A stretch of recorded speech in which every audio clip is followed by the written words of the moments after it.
On continue avec eh bien, la suite des découvertes. Et en l'occurrence, la découverte, il s'appelle Didier Vigneron. Enfin, il n'y a que moi qui le découvre, vous le connaissez probablement. Merci de l'applaudir. Bonjour Didier. Bonjour. Alors Didier, je crois que vous venez de Torcy-en-Vallée. Torcy-en-Vallée, oui, absolument. Bon. Et alors à Torcy-en-Vallée, on parle patois? On parle patois, mes grands-parents parlaient patois, oui. Vos parents parlaient patois? Un peu, ils comprenaient, mais ils parlaient de moins en moins. Et vous? Je comprends, mais je parle de moins en moins aussi. Ah oui, vous trouvez? Oui, oui, bon. oui. Parce qu'on m'a dit que vous étiez quand même un vrai spécialiste, quoi. Oh non, je connais un petit peu, oui, je connais le sartois. Et alors, donc, vous racontez des histoires en patois? Oui. Et là, celle que vous allez nous raconter, c'est inspiré de votre jeunesse? Oui, oui, oui. C'est les fameuses assemblées qu'on faisait le 15 août dans les villages, comme à Torcy-en-Vallée, à la gare. Ok, ben on va écouter ça. Ça s'appelle Une affaire ben partie. V'là-t-il pas que le petit René, à Tsouer, il a garé le bagnot devant le baquet et il a donné le lieu aux chevaux qui avait tant ceux. Cette année, la paille avait bien donné et il était ben aise. Il était berzillé là en décrotant ses godasses, sinon à mon son loucher. Dès qu'il pouvait bien bouiner à cette heure maintenant. Ventier donc, il serait bien allé à l'Assemblée à la gare de Torcy.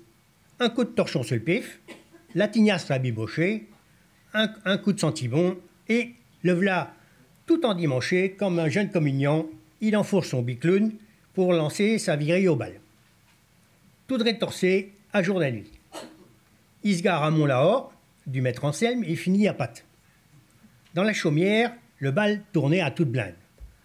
Le père marchand, connaît bien, gigotait sur l'estrade avec son piano à bretelles, et ça y allait, ça y allait, ça y allait.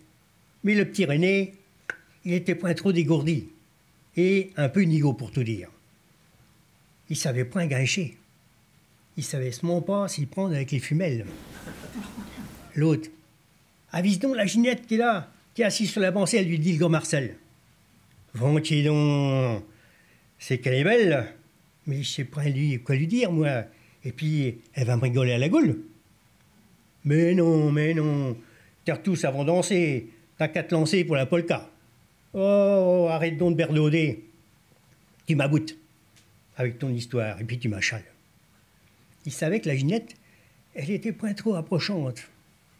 Il se remprenait, il se mouvait la goule, et puis, avec la goule enfarinée jusqu'à la belle, et il arrivait à côté. Et dis donc, la Ginette, tu vas poiser tes semelles, là, à piquer des pois. Et là, le René, tu m'as l'air en derdouille à cette heure. T'en es pas bientôt la faire danser? Je suis point trop bobillon, mais je puis bientôt pas. Si tu sais pas y gigouiller, peut-être bien qu'il va me payer une verrée. Et c'est ainsi que l'emballe et la catin vont effeuiller la marguerite en se vautrant dans la chintre. En fin de compte, le marcou, il savait s'y prendre. Bravo et merci Didier. On va continuer avec une grande dame des histoires sartoises, et pas n'importe quelles histoires. Les histoires qu'on se raconte du côté de Vivoin, c'est ça? Oui, Vivoin. Et depuis la nuit des temps. Oh, oui, déjà. Hein. Alors je vous présente Hélène Jérôme. Hélène Jérôme, qui est membre du CAR. Alors c'était quoi le CAR? Le CAR, c'est ancien déjà, parce que maintenant c'est le CAP. Le CAR, c'était l'association qui gérait le musée au prieuré de Vivoin. Et comme il n'existe plus, on est maintenant centre d'animation patrimoniale, puisque nous avons un beau patrimoine à Vivoin et qu'on veut le faire découvrir à bien des personnes, quoi. Et alors, là, vous êtes venu avec des amis, hein, je crois? Oui, de membres de l'association. Hein. D'accord. Et vous allez nous lire un texte. Alors, il vient d'où ce texte? Alors, ce texte a été écrit par Serge Bertin, qui est un grand ami. Ouais. Et puis la Gouline, hein, puisque c'est les membres de la Gouline, le groupe sartois de danse traditionnelle, évoquent le souvenir de l'un de leurs spectacles à Vivoin, qui était la fête du cochon. Hein, vous avez dû entendre parler de ça. C'était tous les ans, le 1er mai, ça a existé une 30aine d'années. Et ça avait beaucoup de succès? Oui, on a eu jusqu'à 3000 personnes. Pour Vivoin, c'était bien. Ah bah, en effet, oui, bah, c'est bien pour partout, hein, 3000 personnes, bon. Bref, et là, vous allez donc nous lire ce texte de Serge Bertin. Mais comme Serge Bertin est là, bah, autant lui demander 2-3 trucs. Et puis, vous allez pouvoir, pendant ce temps-là, aller là-bas, au pupitre. Monsieur Bertin, maître Bertin. Non, mais je voudrais simplement rectifier une chose. J'ai transmis à Hélène le texte, mais c'est pas moi qui l'ai écrit. Non pas que je veuille me défiler de l'affaire, hein, mais c'est l'amicale des anciens de la Gouline. D'accord. Et Attends, tu peux peut-être rappeler ce qu'était la Gouline. La Gouline, tout le monde a connu. Ah bah, attends, il y a des petits jeunes. Vous savez ce que c'est que la Gouline, vous? Tiens, bah voilà. Alors d'abord, ça veut dire quoi, la Gouline? Ah bah, c'était la coiffe qu'on se mettait sous la goule. Eh ben voilà. Et donc, la Gouline n'existe plus, mais une amicale... Donc c'était quoi? Et c'était un groupe folklorique, hein, mais qui a été créé en 1950 et qui a terminé ses activités au début des années 2000, en gros. Serge Bertin est danseur. Oui, oui, oui. Et donc, cette amicale qui s'est créée, anciens membres de la Gouline, eh ben, on a ici des anciens de la Gouline qui peuvent témoigner. Ça se réunissait et ils lançaient des idées et ils écrivaient. Et moi, j'étais simplement membre de... Scribe. C'était le scribe, du coup. Je n'étais que le scribe, la petite secrétaire. Bon, ben on va écouter le texte de la petite secrétaire. Bravo, maître Bertin.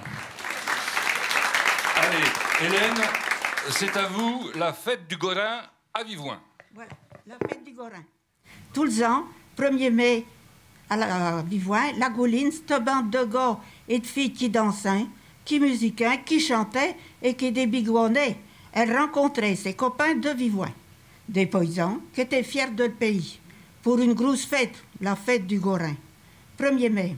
À la déhuche, enfin, une grosse miette plus tard, les Goulineux, ils arrivent, avec leurs bas fraîches et leurs effets, qu'ils appendancent dans une petite maison à côté du prieuré.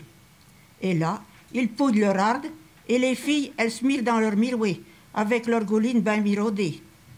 Ici, il n'y a point de poussoir. Ils doivent danser dans l'herbe, comme ils peuvent. Il y en a qui sont point contents, à cause de leur fiope. Elles vont être toutes guédées dans l'herbe mouillée. Ça qu'est tout le temps, pareil que les vieux y répondent. Pour le midi, d'un point de crainte. Ça qu'est sur la même tenant. Un beurre d'huile, du Gorin, encore du Gorin, et toujours du Gorin. Et pour finir, le bourdon aux pommes et une bolée de cite. Ben prêt à défiler, il juge une femelle, reine de la métive, avec des fieux dans les mains, sur une chaire portée par 4 gars ben bastants. Et il défile dans le bout. Au devant, les bonnes femmes, en sabio, elles vont faire la buée, en poussant des berouettes qui roincent. Puis v'là les cagnots, encruchés sur des bagnots, tout fait un pied de gerbe de biais. Stila qui mène, ça qu'elle mette, morvant. Un tric à la main, bien achalé, à cause que ça ne va jamais comme il veut. Cette promenade, elle dure ben 1 heure, et les v'là vendus au prieuré, ben assis sur leurs pattes. Ils ont grand ceux, vu qu'ils n'ont point eu un coup de cite à boire. Et puis ça, c'est le spectacle. Les gars, ils battent au fio, les femelles, elles ouellent la chanson de la gerbe, et sa musique, sa jungle, le gadrille et la gigouillette, tout ça bien rouetté. Comme ils sont matés, ils boivent tout rôde plus qu'il n'en faut. Il y en a même qui font la marianée dans l'herbe. Il est auteur, et les goulineux, ils ont grand faim.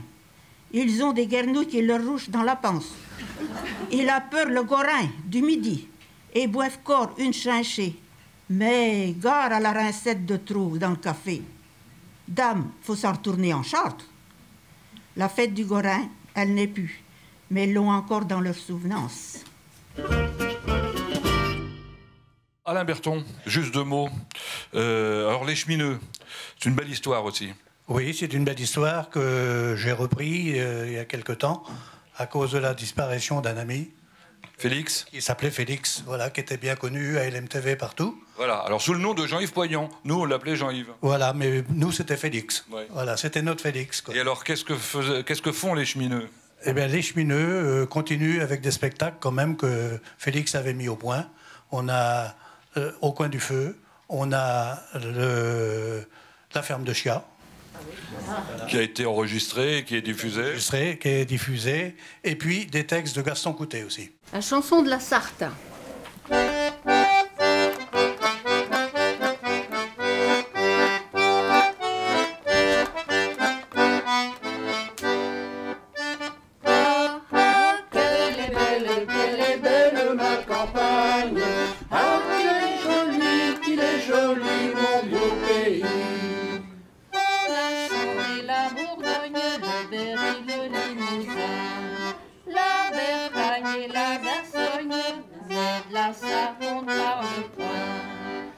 tailler nos verts pâturages, nos forêts en bisozo.